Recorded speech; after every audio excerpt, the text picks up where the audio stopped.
आज के एपिसोड के स्टार्टिंग में मिथिला मोदी आशी की मम्मी को बोलती है कि मैं चाहती हूँ कि ये जूती आशी पहनकर देखे। और उसके बाद मम्मी जी घबराहट में आके बोलती है कि आप लोग अंदर तो आइए। और उसके बाद मिथिला मोदी पूछती है क्यों आशी बाहर नहीं आ सकती। और उसके बाद मम्मी जी बोलती है कि आशी नहाने गई है, थोड़ा टाइम लगेगा। और उधर कमरे में तो गोपिका और आशी लगी हुई है जूती बनाने में। अंदर आने के बाद मम्मी जी बोलती है कि मैं आप लोगों के लिए चाय पानी लेके आता हूँ।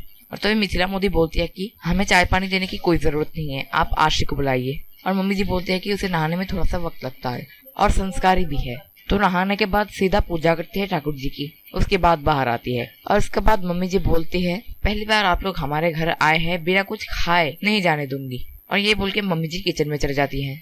किचन में जाने के बहाने उन लोगों के कमरे में और बोलती है कि जल्दी जल्दी जूती बनाने के लिए। और तभी मिथिला मोदी की नजर जाती है मम्मी जी के ऊपर। अब वो देखती है कि मम्मी जी कहीं से आ रही होती है। और तभी वो पूछती है कि कहाँ गए थे आप। उसके बाद मम्मी बोलती है कि आशी को बोलने गई थी कि आप लोग आए हैं, जल्दी जल्दी नहा के निकलने को। और उसके बाद मम्मी जी खाना बनाने में बिजी हो जाती है। उसके बाद मिथिला मोदी और उनकी बहन आपस में बातें कर रहे होते हैं कि आशी को इतनी देरी क्यों हो रही है। वो लोग चाहते हैं कि वो जल्दी से आए, ये जूती ट्राई करे और हम यहाँ से चले जाए। और दूसरी तरफ से गोपिका ने वो जूती बना ली। और उसके बाद जिस कमरे में वो दोनों थे उस कमरे की ओर मिथिला मोदी की नजर जाती है। और उसके बाद वो उस कमरे में चले जाते हैं। इससे पहले कि वो कुछ समझ पाए तभी मम्मी जी आके चाय गिरा देती है उस जूती पर। और मिथिला मोदी के हाथों से वो जूती भी ले लेती है वो। और वो बोलती है कि मैं इसे धो के लाती हूँ, आप जाके वहाँ पर बैठिए। और इस चांस में वो जाके अंदर गोपिका की बनाई हुई जूती वो उन लोगों के पास ले जाते हैं। और जो उन लोगों के पास जो जूती थी वो कमरे में रख के जाते हैं। और उसके बाद मम्मी जी आशी को लेके जाती है उनके पास। लेके जाने के बाद वो लोग जूती ट्राई करवा रहे होते हैं आशी को। और उसके बाद वो लोग देखते हैं कि आशी के पैर में आ गया वो जूती। और उसके बाद वहां पर सब लोग खुश हो रहे होते हैं। और उसके बाद मिथिला मोदी की बहन मिथिला मोदी को पूछती है कि आपको पसंद है ना आशी। और उसके बाद वो बोलती है कि मैंने वचन दिया है कि जिसके पैर में ये जूती आएगी वही मेरी बहू बनेगी। और उसके बाद मम्मी जी खुश होके बोलती है आशी को कि अपनी होने वाली सास के पैर छुओ। और जब आशी पैर छूने को जाती है तभी मिथिला मोदी बोलती है कि मेरे पैर नहीं, पहले नानी बहन के पैर छुओ। और उसके बाद आशी नानी बहन के पैर छू के मिथिला मोदी के भी पैर छू लेती है। छूने के बाद मिथिला मोदी आशी के सर पे हाथ रखते हैं। हाथ रखने के बाद उन्हें थोड़ा सा एहसास होता है कि जिसने मुझे आग से बचाया था ये वो लड़की नहीं है। और वो इस बात को लेके एकदम श्योर नहीं है। और उसके बाद जिग्नेश पता लगा लेता है कि जब बाजार में वो दुकानदार को पीट रहा था तभी जो आदमी ने आके उसे रोका था उसका नाम पता कर लिया। और ये सुनने के बाद उसके दूसरे साथी बोलते हैं कि सक्षम मोदी से शादी करने के लिए सारी लड़कियां पागल हुई पड़ी है। और वो ये भी बोलता है कि कहीं गोपिका का दिल भी उस पे आ गया तो। और तभी जिग्नेश बोलता है कि गोपिका सिर्फ मेरी है। और दूसरी ओर घर में सब लोग बातें कर रहे होते हैं कि घूम फिर के उनके बहू उनके घर में ही मिल गई। और उसी समय गोपिका जिस रूम में थी उस रूम से कुछ नॉक करने की आवाजें आ रही होती है। गोपिका नॉक कर रही होती है मामी जी को। और उसके बाद मामी जी उठ के वहाँ पर जाते हैं। जाने के बाद वहाँ पर गोपिका को वो बहुत डांटते हैं। और वो ये भी बोलते हैं कि इस कमरे से बाहर मत निकलना। और तभी मिथिला मोदी बोलती है कि चल के आ रहा है वहाँ पर। और उसके बाद मम्मी जी गोपिका को कमरे में रख के आ जाते हैं हॉल रूम में। और मम्मी जी आके बोलती है कि हवा बहुत ही ज्यादा चल रही है ना, इसलिए दरवाजा बहुत ही ज्यादा हिल रहा था और मैं उसे बंद करके आई। और वो बोलती है कि मुंह मीठा कर ले। और ये बोल के वो मिठाई लेने के लिए जाती है। और उसके बाद मिठाई लेके आने के बाद मम्मी जी मिथिला मोदी को पूछती है कि आप क्यों बात नहीं कर रहे हैं और रिश्ता पक्का समझे ना। और उसके बाद मम्मी जी को कोई रिप्लाई ना देके मिथिला मोदी इशारे से आशी को खड़े होने के लिए बोलती है और पूछती है कि सच बताओ क्या तुमने मुझे आग से बचाया था। और तभी मम्मी जी बोलती है कि विश्वास नहीं होता ना, मेरी आशी बहुत बहादुर है और आपको कैसे कुछ हो जाता। आशी के रहते हुए एक बहू होने का फर्ज निभाया है इसने। और फिर से मम्मी जी बोलती है कि रिश्ता पक्का समझो। और उसके बाद मिथिला मोदी बोलती है कि कितनी बार कहूँ। मिथिला मोदी अपने वचन से पीछे नहीं हटती। और ये बोल के वो लोग चले जाने के समय बोलते हैं कि साको माकी की रस्म कल होगी। और वो ये भी बोलती है कि हमारे घर में रिवाज है, आने वाली बहू कृष्ण भगवान के लिए कृष्ण भजन गाती है हर रस्म में।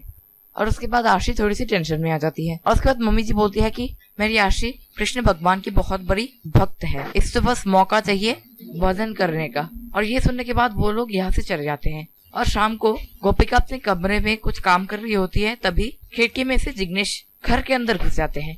और उसके बाद गोपिका बोलती है कि जिग्नेश भाई आप यहाँ पर। और उसके बाद जिग्नेश उनके हाथ को पकड़ के बोलती है कि कितनी बार मैंने बोला है कि मुझे जिग्नेश भाई मत बोलो। और वो ये भी बोलता है कि सुनो हमारे पास टाइम नहीं है और अब मुझसे इंतजार भी नहीं होता। और ये बोल के वो गोपिका के हाथ में शादी के कुछ कपड़े दे देते हैं। और आशी और मम्मी तो एक साथ बहस करने में बिजी हो जाती हैं। और बहस में आशी पूछती है कि क्या जरूरत थी वजन के लिए हाँ बोलने के लिए। और मम्मी जी बोलती है कि ताकि तेरा इंप्रेशन बना रहे इसलिए मैंने ये काम किया, क्योंकि अगर मिथिला मोदी को थोड़ा सा भी शक हो गया ना तो तेरी शादी यूं कैंसिल कर देगी और तुझे उन्हें यकीन दिलाना है कि तू ही उनके लिए एकदम परफेक्ट बहू है। और फिर से जिग्नेश और गोपिका की तरफ हम लोग चलते हैं। जिग्नेश शादी का जोड़ा गोपिका के हाथ में देके बोलती है कि मेरी माँ ने भी यही कपड़ा पहना था जब मेरे पापा ने उन्हें किडनैप किया था। और ये सुन के गोपिका को थोड़ी सी घबराहट होती है और जिग्नेश बोलता है कि हमारे यहाँ तो यही परंपरा है किडनैप करने का। और जिग्नेश लास्ट में ये बोलता है कि कल तुम और मैं मंदिर में जाके शादी कर लेंगे। और उसके बाद दौड़ के गोपिका चली जाती है मामी जी के पास और मामी जी को बोलती है कि कमरे में जिग्नेश आया है। उसके बाद मामी जी विश्वास नहीं कर रही होती इसकी बात पे और उसके बाद मामी जी थोड़ी सी डांट बूट गोपिका को कमरे में भिजवा देते हैं। और दूसरी तरफ मोदी परिवार में थोड़ी सी बातचीत चल रही होती है और तभी वो लोग सक्षम को बताते हैं कि ज्योति वाली लड़की आशी ही निकली और ये भी बोलते हैं कि तुम्हारी और मिथि बहन की पसंद एक ही है। और उसके बाद सक्षम के पापा बोलते हैं कि वही लड़की ना जिसने सक्षम की ये बेहुदा शर्त मान ली। और सक्षम के पापा मिथिला मोदी को ये भी बोलते हैं कि तुम पूरे शहर में ढूंढ ढूंढ के ऐसी लड़की लेके आई हो और ये बात है पूरे परिवार के भविष्य की। और उसके बाद सक्षम को गुस्सा आ जाता है। गुस्सा आने के बाद वो बोलते हैं कि बच्चे बड़े अपने पिता के नक्शे पर चलते हैं और मैं वो नक्शा ही मिटा दूंगा जिसके ऊपर आपके कदम है। भले ही खून आपका है मुझ पे, लेकिन मेरे माँ के संस्कार ज्यादा हावी है। और उसके बाद मिथिला मोदी बोलती है कि सक्षम क्या मैंने तुम्हें यही संस्कार दिए हैं कि अपने पिता से तुम बहस करो, बदतमीजी करो, माफी मांगो अपने पिता से। और उसके बाद सक्षम बोलते हैं कि जब मैंने कोई गलती की ही नहीं तो मैं क्यों क्षमा मांगू। और उसके बाद मिथिला मोदी बोलती है कि अभी अभी तुम माँ के संस्कार के बारे में बड़ी बड़ी बातें कर रहे थे, तो अब मुझे ये देखना है कि तुमने क्या संस्कार सीखे हैं अपनी माँ से। और इसके बाद सक्षम अपने पापा को सॉरी बोल के यहाँ से चले जाते हैं। और दूसरी तरफ जब गोपी सो रही होती है तभी एक डरावना सपना आता है जिस सपने में उसकी पापा की मौत हो जाती है, मतलब किसी ने उनको खून कर दिया। और उसके बाद गोपिका नींद से चिल्लाते हुए उठ जाती है। और उसके बाद मामा जी दौड़ के उसके पास आते हैं और मामा जी को पता चल गया कि फिर से गोपिका ने वही वाला सपना देखा, डरावना वाला। और गोपिका ये बोलती है कि हाँ मामा, जब मेरे साथ कुछ गलत होने वाला होता है तभी मुझे ये वाला सपना आता है। और उसके बाद गोपिका अपने मामा से ये पूछती है कि वो लोग कौन थे जो लोगों ने गोपिका के पापा को मारा था। और उसके बाद मामा जी बोलते हैं कि तब हम लोगों ने खोजने की कोशिश की थी किसने तुम्हारे पापा को मारा था, पर हमें इतने सालों तक नहीं मिला। और उसके बाद मामा जी ये पूछते हैं कि क्यों उसे लग रहा है कि उसके साथ कुछ बुरा होने वाला है। और उसके बाद गोपिका अपने मामा को जिग्नेश की बात बताते हैं। और ये सुनने के बाद मामा जी सोचते हैं कि कल सुबह ही उन्हें गोपिका को लेके यहाँ से निकलना पड़ेगा। और उसके बाद मामा जी गोपिका को समझाते हैं कि डरने नहीं और अभी के लिए सो जाने को। ये बोल के मामा जी यहाँ से चले जाते हैं। और दूसरी तरफ मिथिला मोदी रात में सोने की तैयारियां कर रहे होते हैं। तभी सक्षम के दादी आते हैं उनके पास। आने के बाद बोलते हैं कि टेंशन में अगर चूड़ियां खोलोगे तो हाथ में लग जाएगी। और उसके बाद वो दोनों बैठ के आपस में बात कर रहे होते हैं। और उसके बाद मिथिला मोदी बातों बातों में पूछती है कि वो ज्योति तो आशी की है, कृष्ण भगवान की सौतन, कुछ तो गड़बड़ है। और उसके बाद दादी जी बोलती है कि तुमने सबको इस घर में सही रास्ता दिखाया है और जब भी तुम्हें दुविधा हुई है तभी कान्हा जी ने तुम्हें दुविधा से दूर किया है ना, तो बस उनके ऊपर विश्वास रखने के लिए वो बोलती है और कान्हा जी उनका भरोसा कभी नहीं तोड़ेंगे। और उसके बाद गोपिका अपने पापा का एक स्केच बनाती है।